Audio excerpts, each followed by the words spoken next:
വയനാട് നൂൽപ്പുഴയിലാണ് മനു എന്ന ചെറുപ്പക്കാരുടെ ദാരുണാന്ത്യം സംഭവിച്ചിരിക്കുന്നു. കമലാണ് വിവരങ്ങളുമായി അവിടെ തുടരുന്നത്. കമൽ, ജില്ലാ കളക്ടർ അങ്ങോട്ടേക്ക് എത്താൻ ഇനിയും സമയമെടുക്കുമെന്ന് തോന്നുന്നു. നേരത്തെ കമൽ പറഞ്ഞതുപോലെ അത് വനമേഖലയാണ്, അങ്ങോട്ടേക്ക് എത്താനുള്ള കാലതാമസം എടുക്കും. അത്രയും നേരം മൃതദേഹം അവിടെ തന്നെ തുടരും എന്നതാണ് ഒരു കഷ്ടം. കാരണം ഇന്നലെ വൈകിട്ടല്ലേ സംഭവം ഉണ്ടായത്. ഒരു സങ്കടകരമായ കാര്യം മോത്തി, ഇന്നലെ വൈകിട്ടുണ്ടായ സംഭവമാണ്. ഇപ്പോഴും ആ മൃതദേഹം അവിടെ തന്നെ തുടരുകയാണ്. ജില്ലാ കലക്ടർ എത്തിയാലേ മാറ്റാൻ അനുവദിക്കൂ എന്നുള്ളത് തന്നെയാണ് പ്രതിഷേധക്കാർ പറയുന്നത്.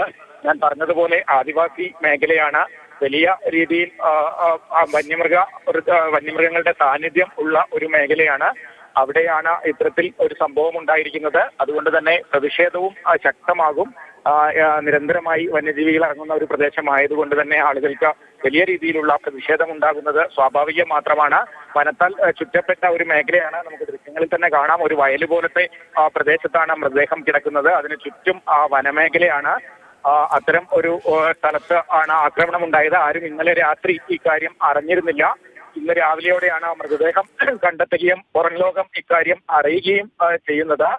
എന്താണെങ്കിലും ഇനിയിപ്പോൾ ജില്ലാ കലക്ടർ അല്ലാതെ ഇക്കാര്യത്തിൽ ഒരു നടപടി സാധ്യമല്ല എന്നാണ് പ്രതിഷേധക്കാർ പറയുന്നത്. ഇൻക്വസ്റ്റ് പൂർത്തിയാക്കി മൃതദേഹം സുൽത്താൻ ബത്തേരി ആശുപത്രിയിലേക്ക് പോസ്റ്റ്മോർട്ടത്തിന് കൊണ്ടുപോകേണ്ടതുണ്ട്. അതിലൊക്കെ ആശങ്കാജനകമായ കാര്യം മനുവിന്റെ ഭാര്യയെ കണ്ടെത്താൻ കഴിഞ്ഞിട്ടില്ല എന്നുള്ളതാണ്. അതിനുള്ള തിരച്ചിലും നടക്കേണ്ടതുണ്ട്. വനംവകുപ്പിന്റെ സംവിധാനങ്ങളൊക്കെ പ്രദേശത്ത് കേന്ദ്രീകരിക്കുന്നുണ്ട്. തമിഴ്നാട് വനംവകുപ്പിന്റെ സഹായവും ഒരുപക്ഷെ തേടേണ്ടി വരും. ഞാൻ പറഞ്ഞതുപോലെ തമിഴ്നാടുമായി വളരെ അടുത്ത് അതിർത്തി പങ്കിടുന്ന ഒരു പ്രദേശം കൂടിയാണ് ഈ നൂൽപ്പുഴ പഞ്ചായത്തിലെ ഈ കാപ്പാട് മേഖല.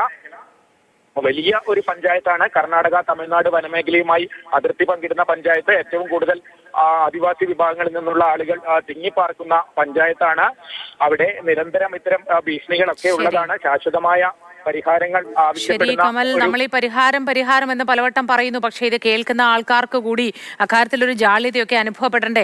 ഇതിങ്ങനെ എല്ലാവരും ആവശ്യപ്പെടുമ്പോഴും നമ്മളാരും ഒന്നും ചെയ്യുന്നില്ലല്ലോ എന്നൊരു തോന്നലെങ്കിലും ഉണ്ടാവണ്ടേ? അപ്പോൾ പുച്ഛവും പരിഹാസവും വെറുപ്പും അറപ്പും ഒക്കെ കാണിക്കുകയല്ല, ഇക്കാര്യത്തിൽ കൃത്യമായി ഇടപെടൽ ഉണ്ടാവേണ്ടതാണ് ആവശ്യം.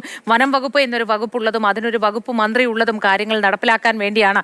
മന്ത്രിമാറ്റവുമായി ബന്ധപ്പെട്ട തർക്കങ്ങൾക്കിടയിൽ ഇനി ഒരുപക്ഷെ ഇതിനൊന്നും വനം മന്ത്രിക്ക് സമയം കിട്ടുന്നില്ലേ എന്നുള്ളത് അറിയില്ല. എങ്കിലും ഈ കാര്യങ്ങളൊക്കെ അഡ്രസ്സ് ചെയ്യേണ്ട ഉത്തരവാദിത്വവും കടമയും തെരഞ്ഞെടുക്കപ്പെട്ട ജനപ്രതിനിധി എന്ന നിലയിൽ വനം വകുപ്പ് മന്ത്രിക്കുണ്ട്, ഈ സ്റ്റേറ്റിനുണ്ട്, സംസ്ഥാനത്തിന്റെ ഭരണകൂടത്തിനുണ്ട്.